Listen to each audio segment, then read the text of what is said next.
एक कविता म्हणून दाखवणार आहे. माझ्या या दारातून कोण कोण येते, माझ्या या दारातून कोण कोण येते, कोण कोण येते. मामा येतो नि मामी येते, गोड गोड खाऊ देऊन जाते.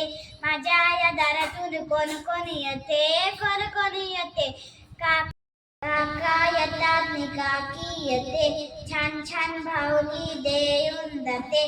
माझ्या या दारातून कोण कोण येते, कोण कोण येते. दादा येतात नि बहिणी येते, चणे फुटाणे देऊन जाते. माझ्या या दारातून कोण कोण येते, कोण कोण येते. बाबा येतात नि आई येते, गोड गोड पापी घेऊन जाते. माझ्या या दारातून कोण कोण येते, कोण कोण येते, कोण कोण येते, कोण कोण येते, कोण कोण येते, कोण कोण येते. थँक्यू.